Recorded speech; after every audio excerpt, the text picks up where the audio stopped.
Labdien, mūsu skatītāji un klausītāji! Pirmā palīdzība ir viena no svarīgākajām prasmēm, ko ik viens var arī apgūt. Negadījumi vai pēkšņas veselības problēmas var notikt jebkurā brīdī – mājās, darbā, uz ielas.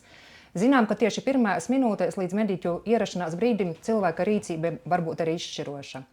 Dzirkstelos sarunu ir aicinājusi gulbinieti Agnesi Šulcu, kura ir ne tikai fitnesa trenere, kas strādā ar cilvēkiem, lai palīdzētu uzlabot fizisko sagatavotību un veicinātu arī veselīgu dzīvesveidu, bet arī padziļināti apguvusi pirmo palīdzību. Labdien, Agnese! Labdien!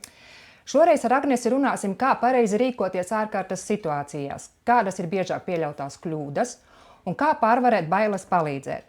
Pēc mūsu sarunas sekos arī praktiski paraugu demonstrējumi, kuros soli pa solim parādīsim, kā sniegt palīdzību cilvēkam, kurš ir aizries, un kā rīkoties sirds apstāšanās gadījumā, līdz ierodas neatliekamā medicīniskās palīdzības dienests.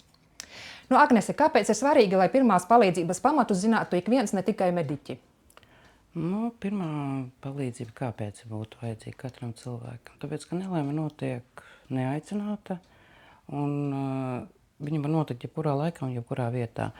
Un apgūti pamati, principā ir tas, ka tu pirmās 5-10 minūtes ir pašas svarīgākās, lai reizēm glābtu cilvēka dzīvību. Un tāpēc tādus pamatus vajadzētu zināt ik katram cilvēkam. Kādas ir 3 svarīgākās lietas, kas ikvienam būtu jāzina par pirmo palīdzību?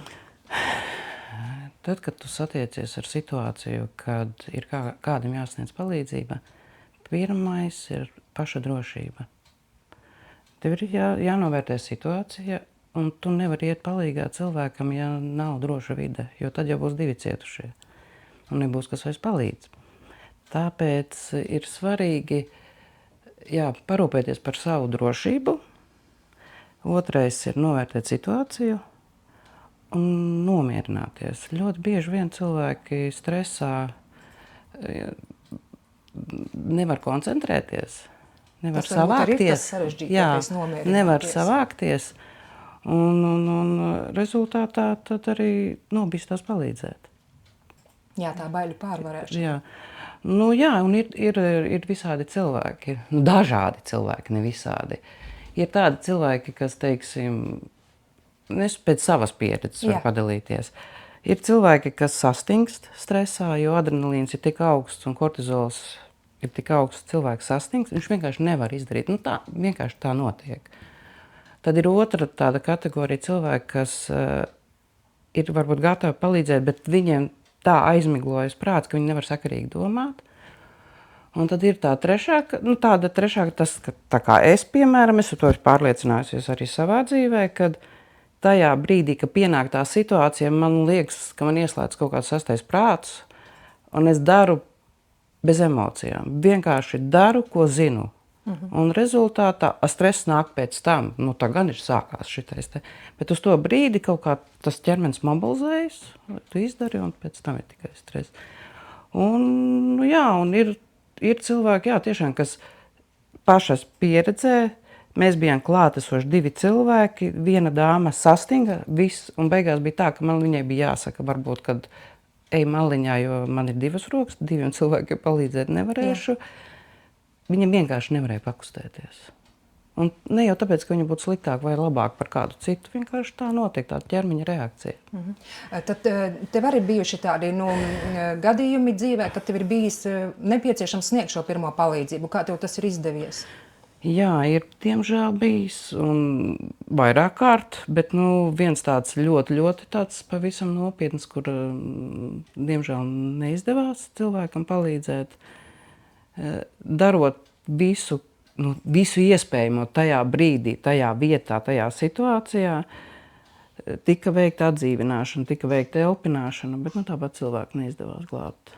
Tā arī notiek, jo mēs neesam ne mediķi, ne dievi. Mēs esam parasti cilvēki, parastā situācijā. Tam arī jābūt gatavam, ka nevienmēr izdodas tāds veiksmīgs rezultāts. Jā, diemžēl. Un tās situācijas ir dažādas, jo tajā brīdī, kad tu esi tajā vietā, tu jau neesi rengens, tu jau nezini, kas ir pat noticis. Tad ir jāvadās pēc tiem algoritmiem, kādi ir nevis izdomāti, bet sastādīt, pēc kāda principa tas viss ir jādara. Jā. Kādi tad ir tie paši pirmie soļi, ko jāveic, ieraugot cilvēku, kam nepieciešama palīdzība? Pirmais ir novērtēt situāciju, novērtēt, vai tev pašam ir droši.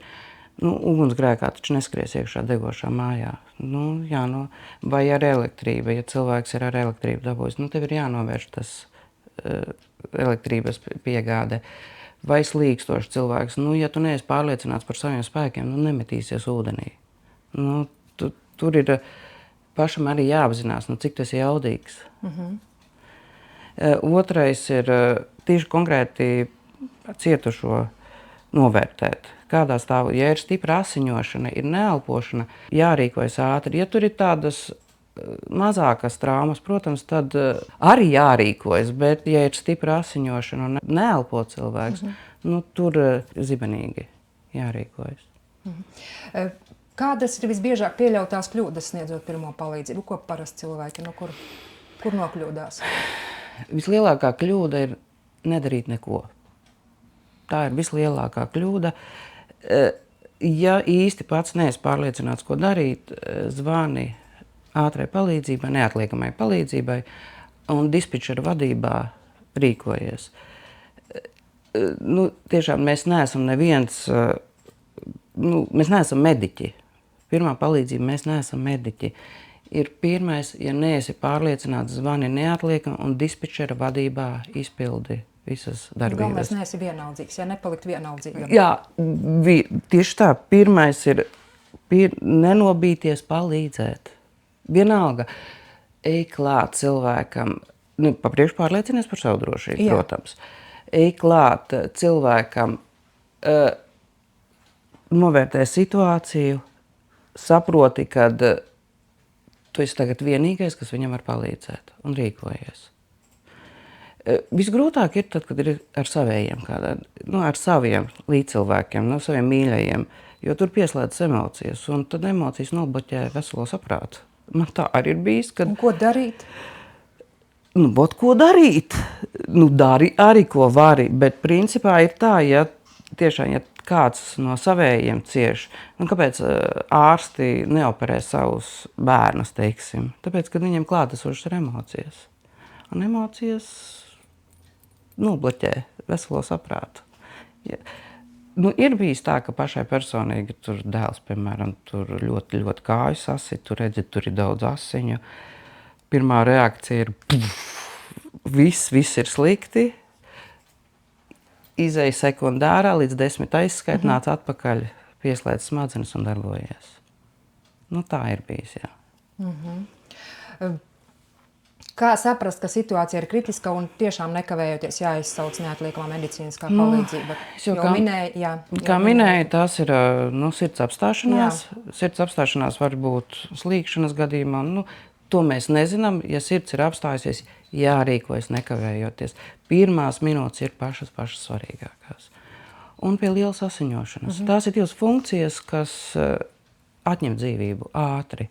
Viss pārējais, tur laustas kājas vai apdegumi, tas ir arī jāsniedz pirmā palīdzība, bet tas nav tik kritiski dzīvībai.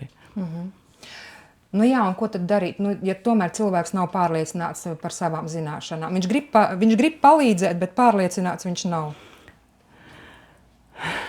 Ziniet, ka es arī padziļināti mācoties neesmu pārliecināta, jo tu nekad nevari paredzēt visas situācijas. Vienkārši nebaidīties. Ir jādara. Es tādu piemetināšu mūsdienās nefilmēt, lūdzu. Jā, kā tomēr nenobīties. Zvanīt 113 un ar dispečeru rīkoties. Kā ir jāsauc neatliekamā palīdzība? Secība. Jāpazvana 113 un pirmais ir jāpasaka, kur tu esi. Jo mūsdienu tehnoloģijas ir tehnoloģijas, var pārtraukt sarunas. Tajā brīdī, tad, kad tu esi pateicis, kur es esi, jau tiek koordinēti cilvēki uz to vietu. Tikmēr dispečers ar tevi tālāk runā.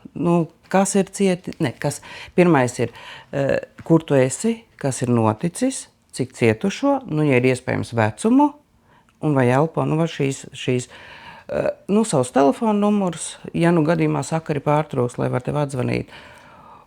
Tas ir pirmais. Un kamēr tu runā dispečeri, tur jau citi koordinē transportu, un viņš jau ir ceļā. Tā kā, jā. Bet ja ir tāds gadījums, kad, piemēram, cilvēkam ir stipra asiņošana, ko darīt tad? Atkal novērtēt pirmais situāciju. Mēs ar aci redzam, ja ir daudz asiņu, tad tas ir bīstami. Ja tur ir druscīt kaut kas, protams, tad ātros nesauksim. Tad ir jāaptur asiņošana. Kādā veidā? Ar pārsēju. Pirmais atkal sava drošība. Tur, kur ir asinis, tā jau vide ir nedroša. Tev ir jāpasargā sevi, tu nezini, ar ko tas cilvēks. Tad arī no sadzīves, kas ir somā, kaut kādi maisiņi, kaut kādi, kaut vai no mapītes maisiņu, lai tavā āda nesaskarās ar otra cilvēka asinīm. Jo mūsu mikroplaisas mums visiem ir uz rokām. Atkal sava drošība. Ja tu esi ļoti pārliecināts, ka tas ir tavs tuvinieks, tad jā, bet, teiksim, svešam cilvēkam tā pārliecības tādas nav. Pirmais ir sava drošība. Pēc tam, jebkādu drānu, ja nav pie rokas tur pārsēja vai kaut vai kādu apģērba gabalu, vienkārši spiest ciet brūci, lai asiņošana apturētu. Un izsaukt tā. Izvērtēt. Ja tur ir pirkstā iegriezt, tad īsti tad nē, bet tur ir jāizvērtē. Ja ir daudz asiņu, tad ir jāsauc obligāti. Un jāsauc ātri. Tu nevar gaidīt. Kā rīkoties, ja cilvēks pēkšņi zaudē samaņu? Pirmais ir jāpārliecinās, vai viņš elpo un kā viņš elpo. Ja ir kaut kādi gārdzaina elpošana, pieņemam, ka viņš neelpo, jāsāk atdzīvināšana. Ja cilvēks elpo, jānoliek stabilā sānu pozā un jāsauc neatliekamā palīdzība. Un jāvēro ik pa 2 minūšu laikā, visu laiku jāvēro, vai viņš elpo. Ja elpošana apstājās, tad sākt atdzīvināšanu. Sirds masāža un elpināšana. Kam vajadzētu būt mājas pirmās palīdzības aptieciņā, ikvienam mājās? Visi iespējami pārsēji, leikoplasti, pārsēji, elastīgās saite, šķērs ar apaļiem galiem. Kāpēc? Tāpēc, kad var savainot cilvēks, tad, kad viņam sāp, un tas ir ierocis, šķēris. Šķēres, pārsēja, leikoplasti, vienreizējie cimdi, vienreizējā elpināšanas maska būtu vēlams. Un dezinfekcijas līdzekļi. Mēs neesam ārsti, nekādas ziedes, nekādus tādus ziest nevajag, jo tur atkal var apdegumi veidoties, viss kas tāds. Bet, viss nepieciešamais, ko pārsiet. Vasarā tagad aktuāli arī. Un kā rīkoties, ja sadzeļ tā pati bite, lapsene vai iekoš čūska, kad dodas mežā? Iekoš čūska ir pats galvenais cilvēku nomierināt. Un ja neredz kādu čūska iekodusi? Arī, ja neredz. Vienmēr, ja tu jūti kaut ko, pieņem, ka tā ir čūska bijusi. Vienmēr labāk sliktāko scenāriju un sevi pasargāt, nekā iedomāties, ka tas, nē. Pirmais ir nomierināties, pats galvenais, un nekustināt to vietu, kur iekoda. Principā vispār tam cilvēkam, kuram iekoda čūska, viņu nekustināt, jo Inta ļoti ātri asins ritī. To vietu mobilizēt. Un jāsauc neatliekamā palīdzība. Un ja iekož bite, lielākā daļa cilvēku tiem, kam ir alerģiskas reakcijas, daudz maz zina, ka viņiem tāda ir reakcija. Tiem pašiem jāparūpējas par saviem medikamentiem. Bet ja iekož bite, saudzīgi izņem dzelonu, tad vēro cilvēku, lai nerodas alerģiska reakcija. Ja rodās, tad jāsauc neatliekamā. Un kā pareizi varētu palīdzēt ģīpstošam cilvēkam? Arī ir izdzīves. Cilvēku noguldīt, guļus pozā, kājas druscīt nedaudz pacelt augšā, lai apasiņojas smadzenes labāk. Un atvērt svaigu gaisu, lai cilvēks atgūstās. Un vērot elpošanu. Ja tur sāk kaut kas ar elpošanu, tad ir jāsāk rīkoties. Bet, piemēram, karsta vasaras diena, Jā, cukurūdeni tāds? iedot padzerties. Nu, ļoti bieži cilvēkiem kaut kādi cukuri krītās. Sacensībās bieži meitenēm ir tā, nu ne bieži, bet viņas varbūt nepēd. Nu, viņas laidas līnijas un viss piri. Nepēda, cukurs krītās strauji un tad, jā, tad nāk vājuma brīži virsū. Nu, tad var arī. Bet cik ilgā laikā viņam tā kā būtu jāatgūstās tam cilvēkam? 15 minūtes apmēram. 15 minūtes jāatgūstās. Jā, nu, uz glāzi ūdens, kaut kāds 4 karotes cukura, ja ir pieejams. Nu, jebko saldinātu. Tas ir viens, jā. Nu, ja tu redzi, ka pasliktinās stāvoklis, tad jāsauc neatliekamā. Jo, nu, mēs, teiksim, kaut vai te pašā tur stadionā, tu nevar ielīst cilvēkā. Labāk lieku reizi, tad vai mediķi. Izsaukt mediķus. Jā. Ļoti noderīgi. Pirmā palīdzība izdzīvošanas rokas grāmatā. Jā. Tur ir dažādas situācijas. Tur ir visas iespējamās situācijas aprakstīts. Lūzumi, ģīpšana, sirds, apsaldējies, sakarsis, bites, čūskas. Nu, viss, kas ir, jā, kas varētu ar cilvēku notikt. Ļoti laba grāmata. Paldies par sarunu. Tagad no teorijas pāriesim pie prakses. Kopā ar Agnesi soli pa solim parādīsim dažādas situācijas, kurās pareizā un saulaicīga rīcībā var glābt cilvēka dzīvību. Cietusī, notēloši, kas esmu aizrījusies, es neesmu patiesībā. Tas tāpēc, lai Agnese varētu tiešām lēnām soli pa solim parādīt, kas tad ir jādara. Pirmais, ko mēs darām, mēs liekam cilvēkam skaļā balsī klepo. Viņš visu laiku ir jāmotivē klepot. Ja cilvēks vairs nereaģē uz to, ka klepo, ja viņš pats vairs to nedara, pirmais, ko mēs darām, cilvēku maizim aiz muguras, paņemam vienu roku, uzliekam uz krūtīm, pagāžam un 5 sitienus, bet nevis kā rāmuru starp lāpstiņām, bet šādā kustībā sitam 5 reizes. Ja cilvēks joprojām nereaģē, nav izklapojis, paņemam cilvēku aiz zem padusēm, saliekam roku dūrītē, starp nabu un ribām ieliekam dūri un ar otru roku stipri, stabili spiežam iekšā un uz augšu. Un arī tā 5 reizes līdz brīdim, kamēr viņš ir sāk elpot pats. Šādi. Bet ja pēc tam 5 reizēm nekā? Turpinām. Ja cilvēks jau ir bezsamaņā, ja viņš vairs neelpo, sauksim neatliekamā palīdzību un sākam atdzīvināšanu. Guldam cilvēku zemē un sākam atdzīvināšanu. Kā mēs darām to? Jā, ja cilvēks neelpo, pirmais, kas ir jāizdara, cilvēks jānogulda ir uz cietas virsmas. Pirmais, mēs pārliecinamies, vai viņš neelpo. Kā mēs pārliecinamies? Ir mums redze, dzirde un sajūtas. Pirmais, mēs paņemam, uzliekam roku uz galvas, ar 2 pirkstiem atgāžam, paveram muti un paklausamies, paskatāmies uz krūškurvi un sajūtam. Ja cilvēks neelpo, tātad mums ir jāsāk sirds masāža. Pirms mēs sākam sirds masāžu, ir ļoti svarīgi cilvēku atbrīvot no apģērba. Ļoti svarīgi. Pārbaudam elpošanu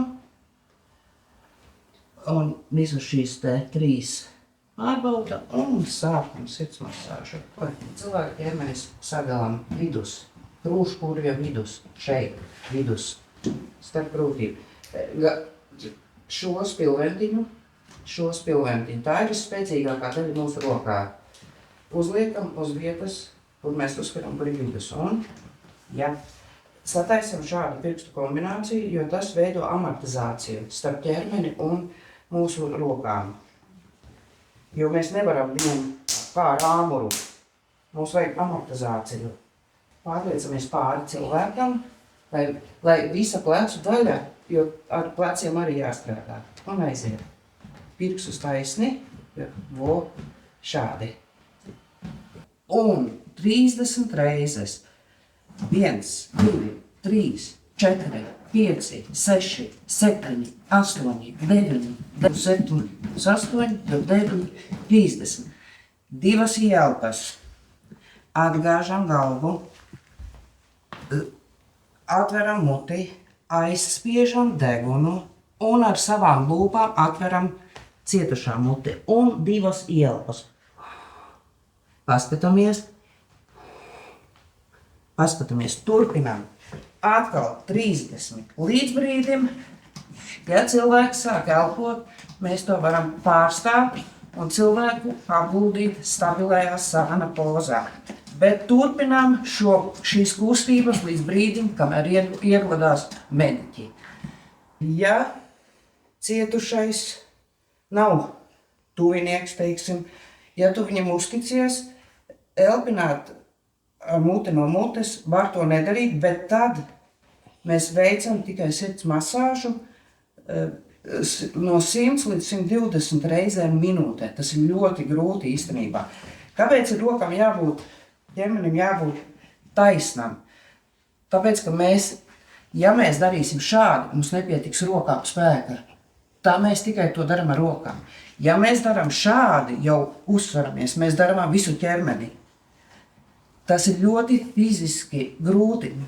Un kaut kādi ir brīži, ir situācija, kad cilvēkam nepietiek spēka. Ja ir kāds klātesošais, mainamies. Pār vienreizējiem elpošanas maskām ir tādas speciālas maskas. Viņas aptieciņās vajadzētu būt. Šeit ir visa instrukcija parādīta, kā viņu lietot. Mēs viņu noliekam uz sejas, uz mutes, iespiežam. Tas ir tas, lai pasargātu mēs paši sevi. Kur ir tas mirklis, kad var tās ribas salauzt? Tā ir viena no komplikācijām, par kuru patiesībā uz to brīdi nevajag domāt. Mūsu galvenais uzdevums ir radīt spiedienu uz sirdī, lai notiek asins cirkulācija ķermenī. Un asins cirkulācijas rezultātā piegādā skābekli visam ķermeņa šūnām. Kā bieži vien salauž ribas, ja nepareiz nostājās, ja nostājas šādi, spiediens ir nepareizs. Šāds. Mūsu krūšu kurvis ir ļoti elastīgs. Viņš ir domāts, lai viņš cilātos.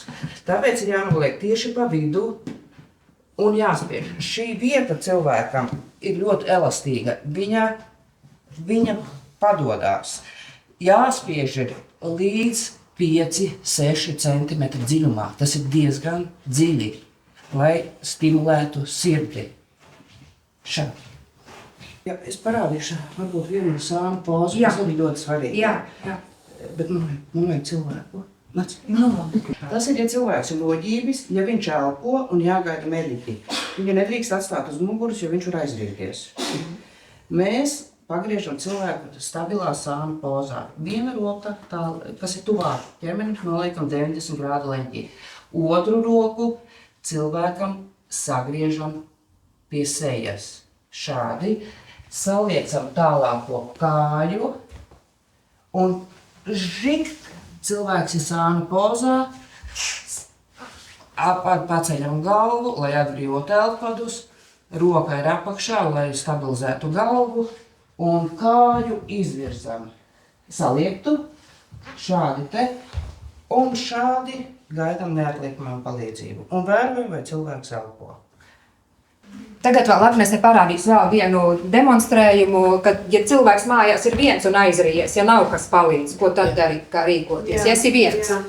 Ja tu mājās esi viens un esi aizrījies, šis nav ļoti vienkārši, bet tajā brīdī, kad esi viens, tā ir tā vienīgā cerība, jo citas cerības vairs nav.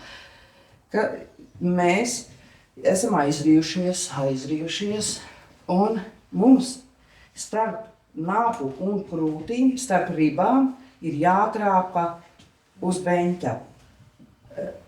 Mēs vajag.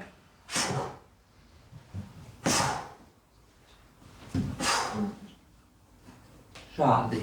Sevi pašam sevi jāglāb. Protams, ka tas nav viegli un tas ir sāpīgi. Šobrīd man pat sāpes, teikšu tā. Bet tad, kad tu esi tādā stāvoklī, tad sāpes jau paliek jau pošķerīgas. Tā kā šādi vēl var sevi paglābt, ja esi viens mājā un aizrījies. Šitā te vieta. Starp krūtīm, starp ribu loku un nabu. Jūs trāpīti diezgan. Jāmēģina visādi droši. Jo, ja tu, jā. Cik spēj. Jā, un vienkārši jāgāst. Liels paldies! Paldies!